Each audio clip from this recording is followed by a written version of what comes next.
Good morning mga kalaro. Narito na naman tayo sa ating kusina para maglaro tayo ng ating pananghalian. Ito may nakaprepare tayong puso ng saging.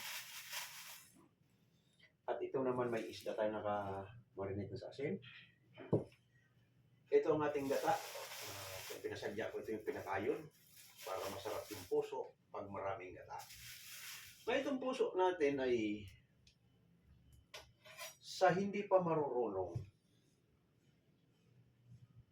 Ito, tatanggalin mo ito una, ito matigas. Sa hindi pa marunong, babalatan mo ito, tatanggalin mo yung ganyan. Kasi kumbaga sana matigas na yan. Yan. Ayan. Pero itong bulaklak na ito, marami tayong magagamot nito. Tsaka kinakain dito, kinagawang crispy ito. O, lagyan mo breadcrumbs, i-fried mo. Sarap itong pina-fried. Pero sa herbal, mayroon na sakit daw na dadala ito, lalo na sa mga lalaki, na igagamot na ito. Kaya susubukan ko ito. Total wala naman ito, katulad nito, ginawa ko ng kape. Pangalawang bisis ko na ito. Para ka lang uminom ng kape. Yan ah. Lasang kape na linagyan mong asukal na brown sugar. Parang ganun ang lasa. Hindi yung white sugar. Ibang lasa ng white sugar kaysa brown sugar. Yan ang lasa ng pinagpakuluan ng bulaklak ng saging. Ngayon, pag hindi ka pa marunong nito maggawa ng puso na ito, inihiwa lang ito ng paganyan. Yan. Linipisan mo lang.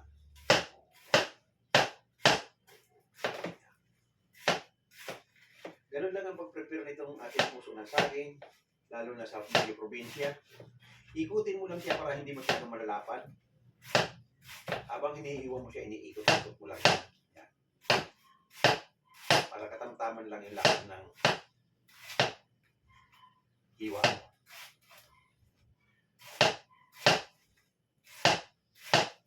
Ngayon, sa panlahok naman ito may binili akong yellow pin na naka-slice na yan, ay yellow pin yan. Ngayon, kung wala kang naiisip na pala sa lahok nito, yung mga leftover na taba-taba ng baboy na adobo, masarap din yun. Or tinapa, dilis o daing. Yan. Yan, ganun lang yung ating paghiwa ng puso ng saging.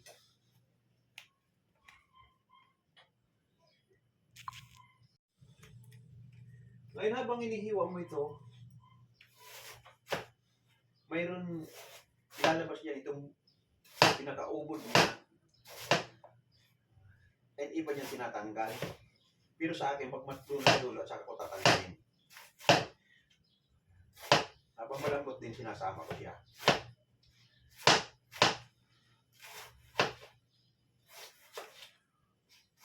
Yan. Pag matigas na, susundutin mo ito ng kutsilyo, ganyan.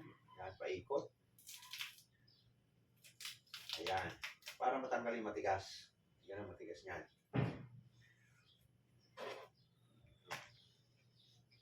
Ngayon, dinalawa ko na ito kasi mahilig ako sa gulay na ganito. Ngayon, pag may matira, nilalagay ko lang sa rep. Tapos, pag pinainit mo, pwede mo lahukan ulit ng iba. Katulad nito ay yellow pin. Pag pinainit ko yung sa sunod, baka adobo ng taba ng baboy na lahok ko. Tapos, lalagyan ko lang ng kaunting gata. Yan. Ganun ba kayo may mga gulay na ganyan, lalagyan nyo lang kagad sa rep. Pag pinainit nyo, dadagdagan nyo lang ng kaunting gata.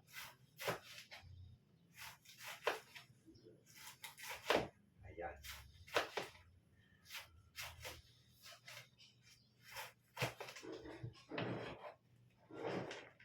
Itong bulaklak na pinakuluan, nakita ko lang ito sa ano, wala naman masamang magsubok. At saka wala naman ano yung baga sa ano, parang hindi ka naman magkaroon ng side effect nito kasi galing naman sa gulay, kung sa ano, vegetables pa rin yan. Tapos ang lasa, para ka lang nagkakape.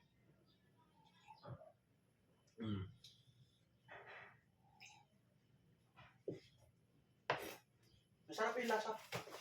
Parang kape na yan. Diba dati, magkakape ka ng sa probinsya ng araw, uso yung sinunog na bigas, ay yung sinangag na bigas. Sasangag mo yun hanggang sa umitim. Gagawin mong kape. Yung mga bata, yung madalas namin ginagawa sa isla kasi Pag galing ka sa dagat, malamig. Yun ang pinakakape namin, yung tinutong na bilis kung tawagin sa Bicol.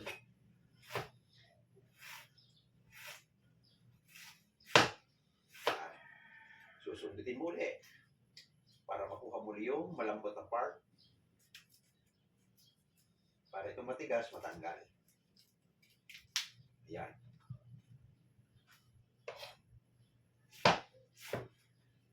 Sa probinsya ganito, itatapon na yan kasi maraming puso na saging. Eh, mahal din na siyang kilo eh. 30 ang kilo. Buti nga, pumunta ko ng palengke. Pag dito sa amin eh, tali pa pa. 40 ang kilo dito.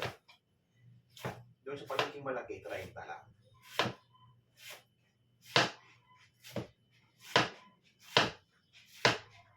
Yan. Talagang sinagad ko. Sinagad ko. Yan. Isang puso pa lang yan. Napakarami na. Dalawahin ko na para sabi ko nga, preparasyon. Pag naluto ko mamaya, lalagay ko sa rep. Nakaplano na yan next other day para isang ko siguro na lalahok ko ulit ng panibagong lahok tapos gagataan ko ulit ng panibago. Pero ito dalawang nyug ito na tigpo 40. Kaya 80 ito. Bira pa lang 80 na.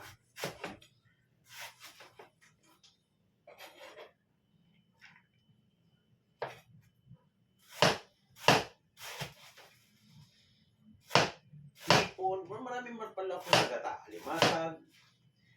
Yung mga masasarap na panglahok.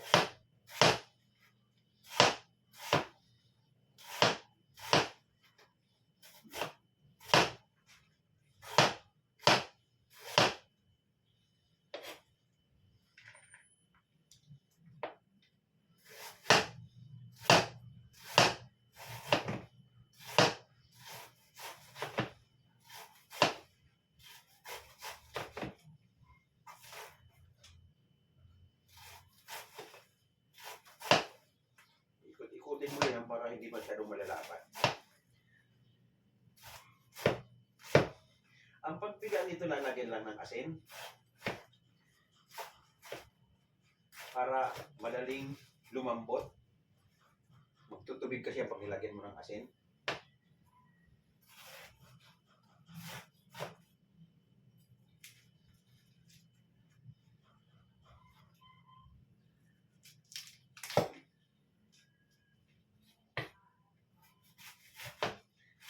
Yung gitna kako, inalis natin yung ganito, ha? Matigas. Yan.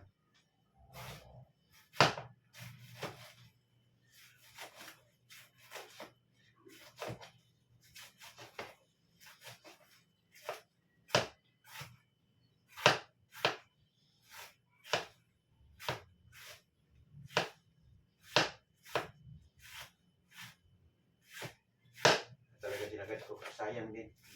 Binili mo yan eh. Hanggang pinakamalambot. Sa probinsya, wala natin natapon na yan. Mga isang dangkal ko sa dulo.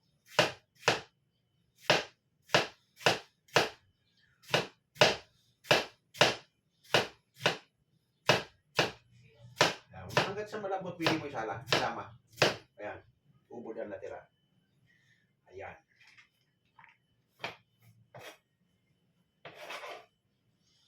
Tapos, ang gagawin natin dyan ay lalagyan natin ng asin at pipigain.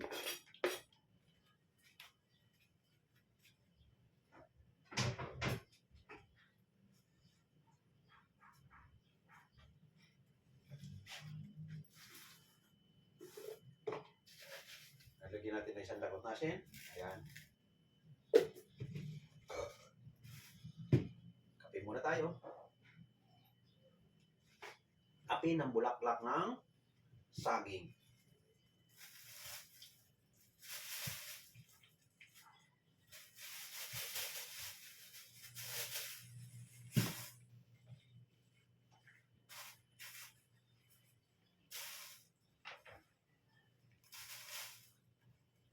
Ayan. Gagawin natin ganyan na umpisa lang, dalahan lang muna kasi tatapon dahil puno. Maya-mayang konti tutubig na ito.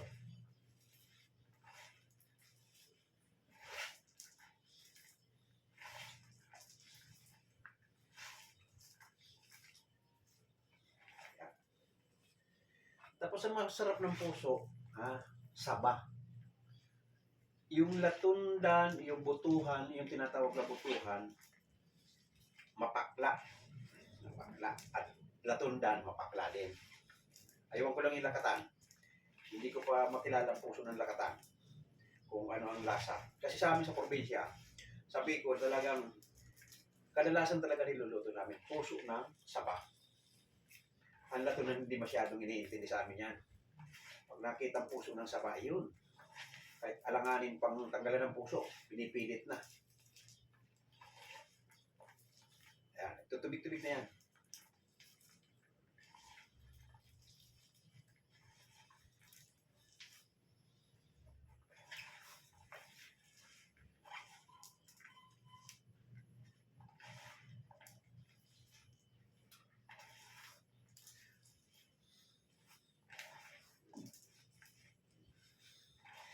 Itong puso ng saging at saka talbos ng kamuting kahoy, ang preparasyon halos parehas. Hihimayin mo puso ang ano ng tangkay ng kamuting kahoy, tapos lalamasin mo rin sa asin para lumambot. Kasi hindi basta-basta nadudurog yun. Ako nga, pag hinilabas ko na, hinihiwa ko pa yun para talagang yung hiwa-hiwalay siya. Kasi pag buo mo lamasin, pag niluto mo bubuhin, hindi masyado na dudurog yun sa kulo. Ano ng kamuting kahoy, pero masarap. Ayan na, nagtutubig na ito.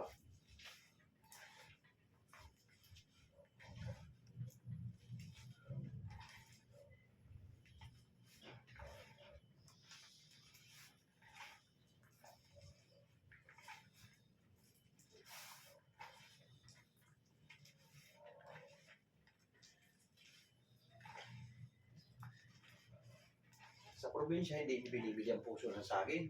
Punta ka lang sa bulubundukin, kahit hindi mo sariling lupain, makakita ka ng puso. Walang problema, basta puso lang. Huwag lang yung bunga. Iba ng usapang pag bunga ang kinuha mo. Pero pag panggulay lang, bali wala sa mga probinsya.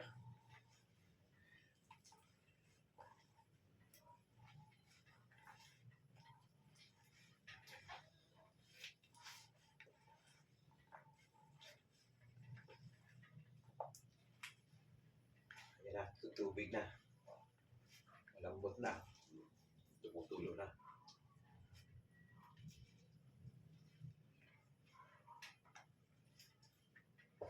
Konti pa.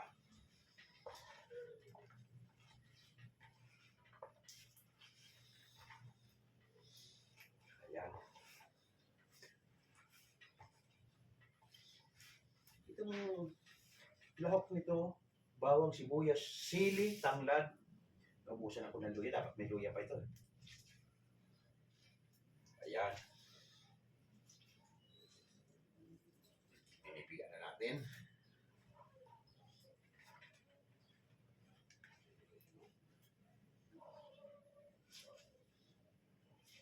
Gisadong bagong alamang, masarap din dito ang lahok.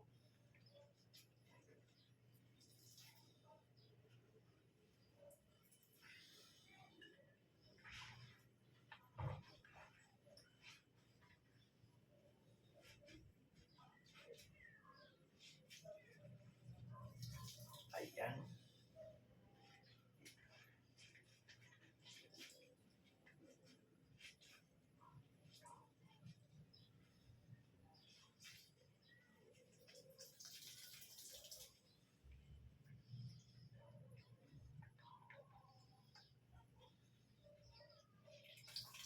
Okay. Napiga na natin lahat. Okay. Tapos tayo ng kamay.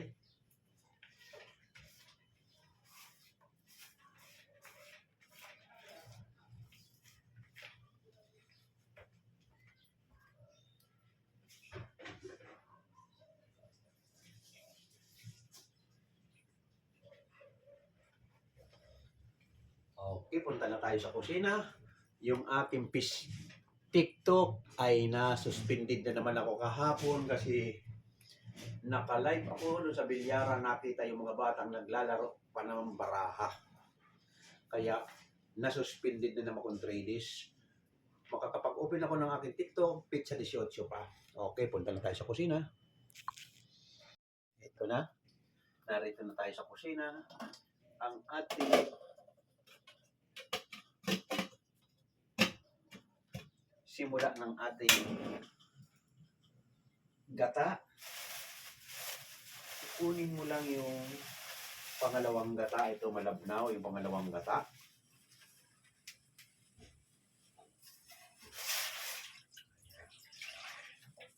Yung pangalawang gata siyang unang ilagay mo. At pagsama-samahin mo lang to. Ayan. Ayan. Bawang sibuyas. Basta lahat na nakita niyo yung panangkap doon, pinagsama-sama na. Taman-taman matuyo yung unang sabaw na yan, yung pangalawang gata. Itong puso naman ay malambot na. Luto na. Tatakpan lang natin, pakukuloyin lang natin ang pakukuloyin yan. Dito naman tayo sa fried fish ang kapartner.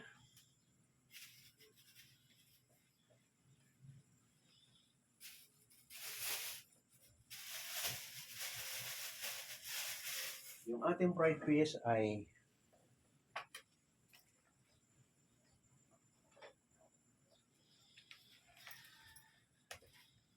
ayan, habang pinapainit natin ang mantika.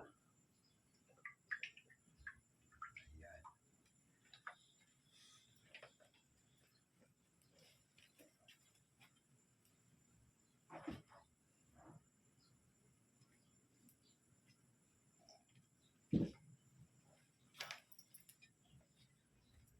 Antay natin habang uminit.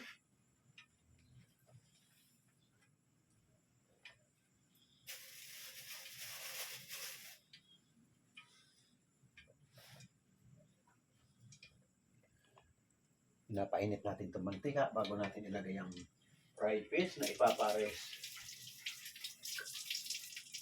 Masarap kasi pag may gulay ka, may kapartner na fried fish. For example, munggo, kapartner ay fried fish. Sinigang may sabaw, partner din fried fish din. Maraming napaparesan ng pritong isda, basta yung isda mong ipiprito, yung paborito mo kung anong gusto mong ipare sa gulay mo. Tulad nito, mas gusto ko ang lasa nito. Ano ba itong tawag nitong isda nito? Bihira nito sa Bicol lang ganito. Pero masarap ang lasa niya. Ayan, mainit na yung mantika. Hindi pa masyado.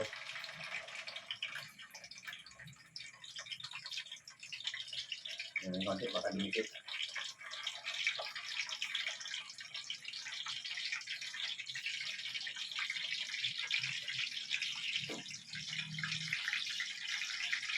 Ayan na, mainit na.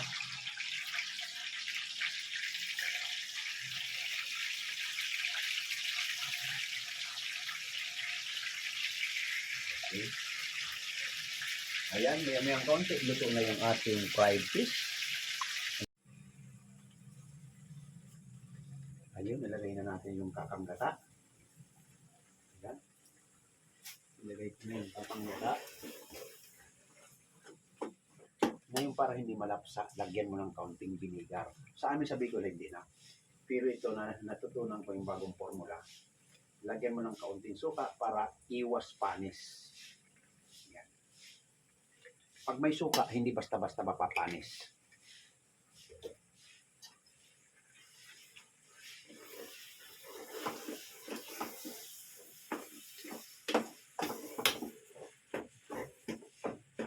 Suporta mo lang yung suka para kahit hindi mo maipainit. Kasi yung may gata na yan, mga 5 to 6 hours hindi mo mapainit, papanis.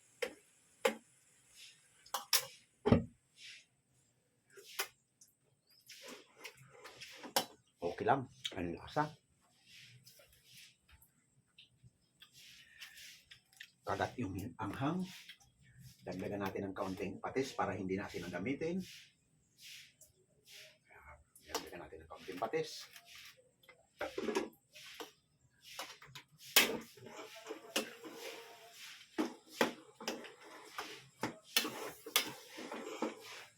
Okay. Dagdagan ng pagkakanggata. Buhay na buhay yung kakanggata natin.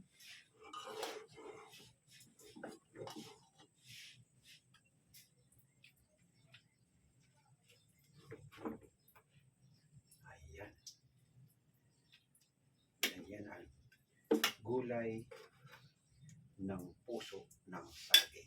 Ayan. Lutang na lutang yung gata. Okay, dali na natin sa dining. At magsisimula tayo.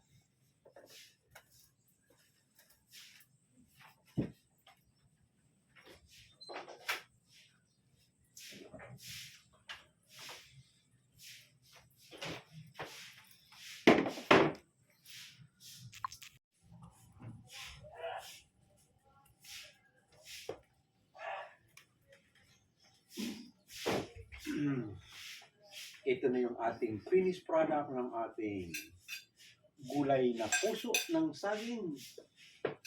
Sa ating mga naghihirap sa probinsya, mga kababayan natin na naghihirap sa probinsya, hindi problema ang gulay.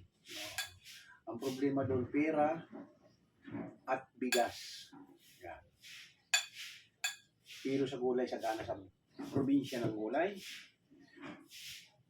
Ayan. Ito sa probinsya, nung naranasan ko nung araw kami maliliit pa sa probinsya, gulay na nga ng puso ng saging, uulaman mo ay kamuting kahoy o kaya kamote. Nakakatikim lang ngayon sa probinsya ng araw ng bigas pag panahon ng tag-ani.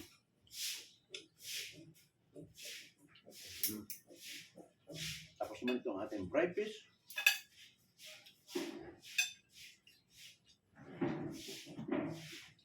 Masarap yung puso ng saging kumakagat-gat ng kaunting anghang.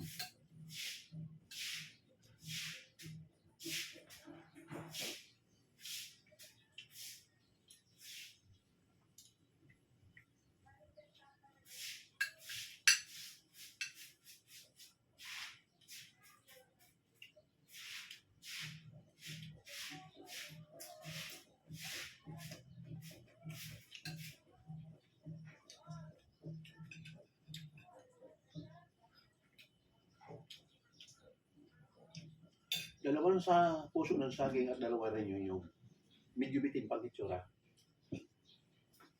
Bali marami niluto ko kaya sa susunod na sabi ko nakaplano na sa akin ito. Kasi mahirap yung magsimula magluto, preparasyon. Kaya dinagdagan ko na yung puso ng saging. Ang kakain dito ay 4 lang kami kaya baka hindi pa makalahati ito. Kaya ang alam ko na yung matitira ilalagay ko sa ref at i-recycle ko naman, lalagyan ko ng taba ng baboy na inilubo or tinapa. At dadagdagan ko rin ng gata. Ganyan lang pag-recycle natin ang ating may gata. Ilagay natin sa ref yung siguradong hindi mapapanis.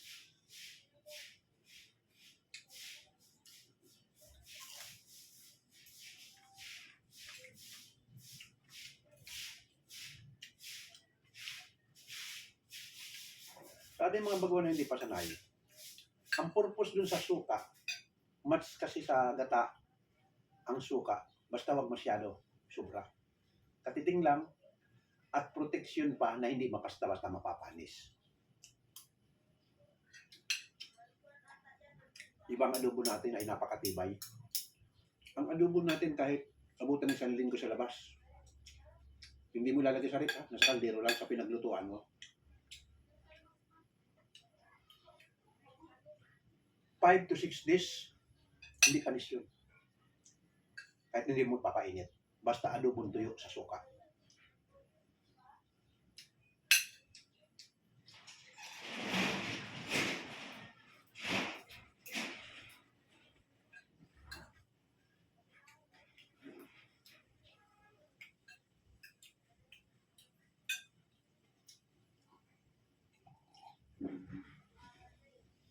Inuulit ko yung mga nagsusubaybay sa akin sa TikTok. I'm very sorry at hindi ko masyadong napansin kahapon. Nag-live ako ay may naglalaro pa na ng bilyar sa isang lamisa ng baraha. Mga bata pa. Kaya naparusahan na naman ako ng TikTok ng 3 days. Pasensya na po. Hindi ko rin nakalain kasi makulit yung mga player eh. Kaya pasensya na at hindi ako nakapag-live ngayon. Makakapag-live pa lang ako sa 18, 3 days.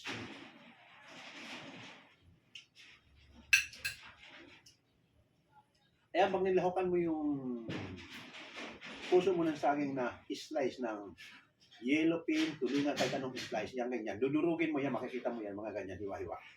Habang kinakain mo, ay durug yung durug yung hinimay mong pritong isda o kaya inihaw. Masarap ito inihaw. Kaya lang ayaw ko magpausok. Kaya pinirito ko na lang.